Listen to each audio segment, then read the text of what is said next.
Namar makwa kalat kan long tu be. Suam kan niap. Kiri pop sudah. Kimdan hi ka boarding ban ai yangi. Suam mem ta. Ngali ngatieng bat mai cika bodum.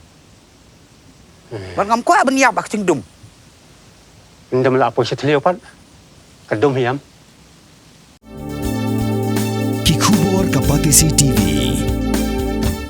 Ka East West Group of Institution Bangalore, ka khot admission nakamta ka nursing but paramedical course, ka bala ithu da ka Indian Nursing Council, ka buy admission ka Pynduna tam, but she's pa percent ka Pyndonkam. Pila ru ban apply da ka education loan. Menteri Rangba Kejelau Conrad ki sangma haka khatsau ter jemang arja phonrio ulaong baka jing Kyrshan yo Menteri Rangba du kari Narendra Modi ban Pynduna yaki kali jongki Pulit Pahara ban Pyndonkam daki kali bachaj daga boarding electric bat ban Pynduna yaki program ki balong tangki jing pulut phod ya ka pisau pajba haka jingkran bat kilat pathai khubor Conrad sangma ulaong ba kanikan longkum ka jingpen khre lupa ya ka jing yakan ada haka parthai kabala ban bu jing e hadin habut. Yes, as we are all aware that the challenges that are being faced by all nations, keeping in mind the current global situation and the war that is continuing till today, has created a very uncertain environment for us.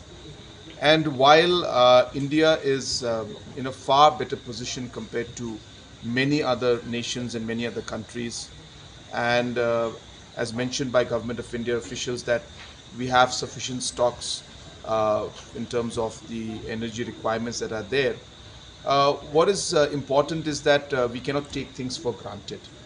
And since the uncertainty prevails, it is absolutely necessary for us to be aware about it, and most importantly, ensure that we take steps to be prepared in a worst case scenario. And I think that is really the larger message that Honorable Prime Minister is trying to give to every citizen of the country. It's not to press a panic button to say that we are in a very difficult position. No, it's not that. It's really to be prepared in a complicated situation, and I think we should all understand that.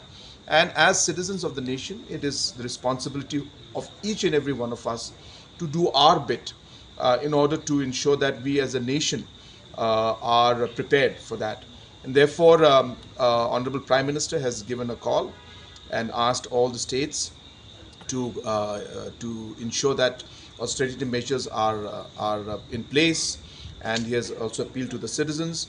And I also take this opportunity to also appeal that yes, wherever possible, we understand that everybody has got their own requirements and different plans, but wherever possible, it is desired that we should follow those guidelines that have been laid down by the Honorable Prime Minister.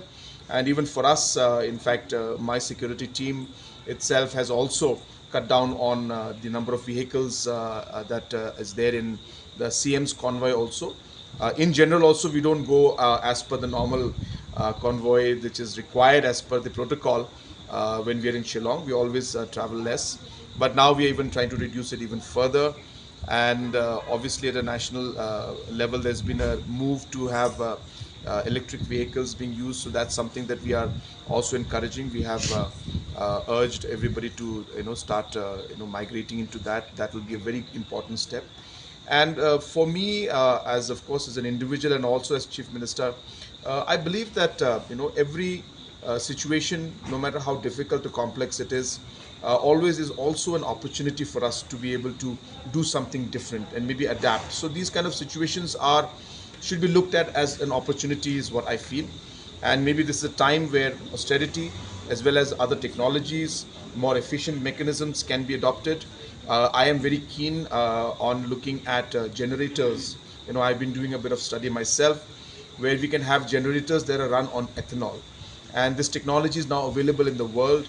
So therefore, we strongly feel that if we can have large number of our generators and power backups run on ethanol, I think that also would be a very positive step. The vehicles that we use, a lot of migration can take place into EVs. I think these are things in the short term, medium and long term can also start happening. So We are in support of what's happening. It will be inconvenient for people, we understand, but I think as responsible citizens and individuals who are concerned about the overall situation, we should all do our bit to ensure that we are also contributing to the nation's stability. Most of the departments are always already on the minimum, bare minimum, utility, in the sense that we don't utilize so much of vehicles or convoys. So therefore, it's already in that mode. If you compare it to many of the larger states and other states, it's always very, very large. So comparatively, we have always been much lesser, simply because the state is much smaller compared to others, and we have the requirements are comparatively lesser. So it's always been lesser, but we will try to reduce it even further. Mornings are always busy. Everything feels fast. I hear mom shouting and I'm trying not to be late.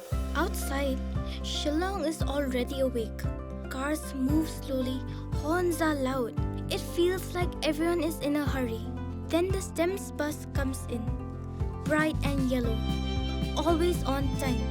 The caretaker waves and I feel okay. Inside, we laugh and sing. We share snacks, we help each other with homework. It feels nice. My parents know I'm safe through the STEMS app on mom's phone. Because this bus isn't just a ride. It takes us to school with friends and a little bit of hope. This is STEMS, our ride, our future.